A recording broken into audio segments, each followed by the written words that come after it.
आप सभी विद्यालय के छात्र छात्राओं को डॉक्टर भीमराव अंबेडकर जी की जयंती की बहुत बहुत शुभकामनाएं।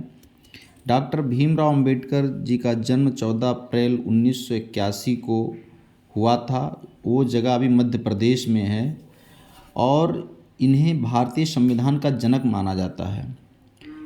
ये हमारे समाज के लिए बहुत बड़े शिक्षाविद थे, लेखक थे और पत्रकार भी थे। इनको लगभग 11 भाषाओं का ज्ञान था। आज के समय में किसी भी व्यक्ति को एक भाषा का ज्ञान करना बड़ा कठिन हो जाता है, लेकिन डॉक्टर भीमराव अंबेडकर साहब को 11 भाषाओं का ज्ञान था और वो बहुत ही कुशल निपुण राजनीतिज्ञ थे। एक बहुत ही अच्छे समाज सुधारक थे, बहुत ही अच्छे वकील थे, विधिवेत्ता थे और उन्होंने अपने संपूर्ण जीवन में बहुत बड़ा संघर्ष किया। चूँकि उनका जो जन्म हुआ था वो एक ऐसे कुल में हुआ था जिसको लोग अछूत मानते थे। उनको समानता का अधिकार नहीं मिल पाया। जैसा कि आज आप लोग आराम से बैठकर पढ़ लेते हैं, अपने मन माफिक लोगों से बातें कर लेते हैं, कोई भी चीज़ पढ़ने लिखने में दिक्कत हुई तो अपने टीचर से कंसल्ट कर लेते हैं। उस समय ये ऐसा नहीं वो कर पाते थे। ऐसा कहा जाता है कि जब डॉक्टर भीमराव अंबेडकर साहब पढ़ने के लिए गए विद्यालय में, तो वहाँ पर छुआछूत इतना प्रबल था कि उन्हें क्लास के अंदर बैठने नहीं दिया गया। वो बेचारे क्लास के बाहर ही बैठे रहते थे और जो टीचर्स बोलते थे उनकी वॉइस को सुन करके, उनकी आवाज़ को सुन करके वो पढ़ाई करते थे और बाहर ही बैठे रह जाते थे।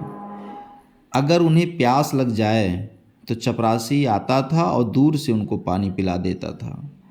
अगर किसी दिन चपरासी ना आए विद्यालय में तो पूरे दिन प्यासे रह जाते थे, उनको पानी तक नहीं मिलता था। एक ऐसे परिवार में इनका जन्म हुआ जिनके पिताजी का नाम रामजी मालोजी था और माताजी का नाम भीमाबाई था। जब इस परिवार में इस बच्चे का जन्म हुआ तो माता पिता ने सोचा नहीं था कि ये बच्चा समाज के लिए भगवान बन जाएगा, मसीहा बन जाएगा। ऐसा इनके परिवार वालों ने कभी सोचा नहीं था। इनके परिवार वालों ने बड़ा संघर्ष किया और इनको पढ़ा। अब चूँकि इनके अंदर पढ़ने की ललक थी, जैसे आज माँ बाप बहुत चाहें कि बच्चे को हम पढ़ा दें, पढ़ना ही नहीं चाहते हैं लड़के तो फिर पढ़ ही नहीं पाते हैं। पढ़ने की जो जिल है, जो जज्बा है, आपके अंदर होनी चाहिए, जैसा डॉक्टर साहब के पास था। अंबेडकर साहब के पास जिद थी कि हमको पढ़ना है, पढ़ लिख करके आगे बढ़ना है। उन्होंने बहुत ही कठिन संघर्ष किया, बड़ा मेहनत किया और पढ़ाई लिखाई अर्जित किया। और पढ़ाई लिखाई के दौरान छोटे क्लास में पढ़े तब भी बहुत मेहनत पड़ा, बड़े क्लास में पढ़े तब भी बहुत संघर्ष रहा। आप सोच लीजिए कि आज इंटरनेट का ज़माना है। आज आपको कोई भी फॉर्म फिलअप करना है, डालना, आप घर बैठे सारा काम कर सकते हैं। उस ज़माने में डॉक्टर भीमराव अंबेडकर साहब को जब पढ़ाई करने के लिए विदेश जाना था, कोई इंटरनेट का ज़माना नहीं था। अब आप सोचिए कितना संघर्ष किए होंगे, बाहर जाकर उन्होंने पढ़ाई किया। और आप ये भी जान लीजिए कुल मिलाकर उनके पास 32 डिग्रियां थी। आदमी को एक डिग्री प्राप्त करने में लोहे के चने चबाने पड़ते हैं, 32 डिग्रियां उन्होंने अर्जित किया। मतलब आप अंबेडकर साहब को मामूली इंसान नहीं मान सकते हैं, बहुत बड़े इंसान थे। मतलब उनकी जो इंटरनल थॉट था बहुत डेवलप था। उनके पास जो विचार थे ईश्वरीय विचार थे, जिस पर आज हम लोगों को चलने की ज़रूरत है। बहुत दिनों से हम लोग मना रहे हैं, उनकी जन्म दिन को मना रहे हैं, रैलियां लोग करते हैं, जुलूस निकालते हैं, लेकिन बस यहीं तक सीमित रह जाता है।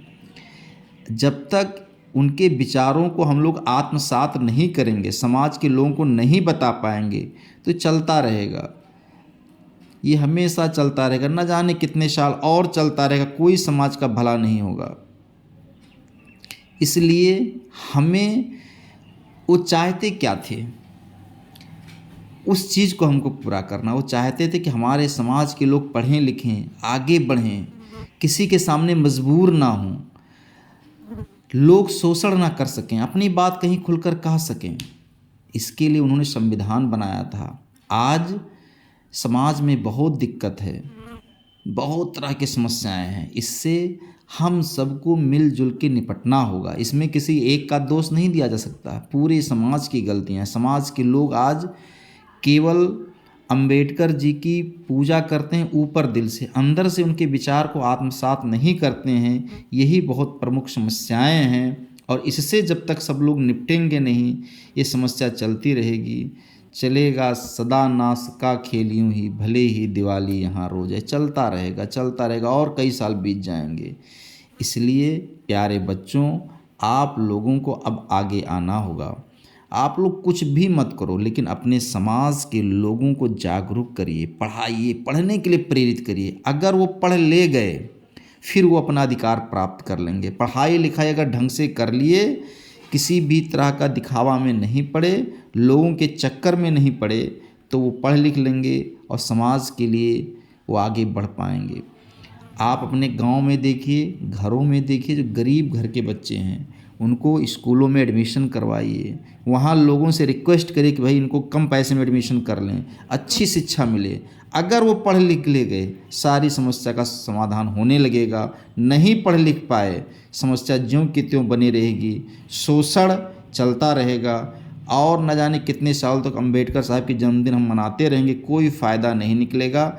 आप लोगों से मैं पुनः कह रहा हूँ, आगे बढ़ो, संघर्ष करो, मजबूर नहीं मजबूत बनो। डॉक्टर भीमराव अंबेडकर साहब ने कहा था, शिक्षा वह शेरनी का दूध है, जो पिएगा वही दहाड़ेगा। इस दूध को पिलाना है, सबके अंदर डालना है। हम लोगों को किसी भी तरह के दिखावे में नहीं पड़ना है। अंबेडकर साहब की विचारधारा लोगों तक पहुंचानी है। इसके लिए लग जाइए। बहुत बड़ा बड़ा काम नहीं करने की, अभी लोग दिखावे के लिए सब करते हैं, लेकिन वो सब काम हम लोगों को नहीं करना है। हम लोगों को उनके विचारों को लोगों तक पहुंचाना, वो चाहते क्या थे उस काम करके दिखाना है। और जिस दिन आप कर ले गए, लोगों के अंदर अवेयरनेस आ गई, जागरूकता आ गई, लोग बात समझ गए कि अभी की परिस्थितियाँ क्या है, कैसे हमको चलना है, फिर सारा काम हो जाएगा। प्यारे बच्चों, इन्हीं बातों के साथ मैं अपनी वाणी को विराम देता हूँ। धन्यवाद।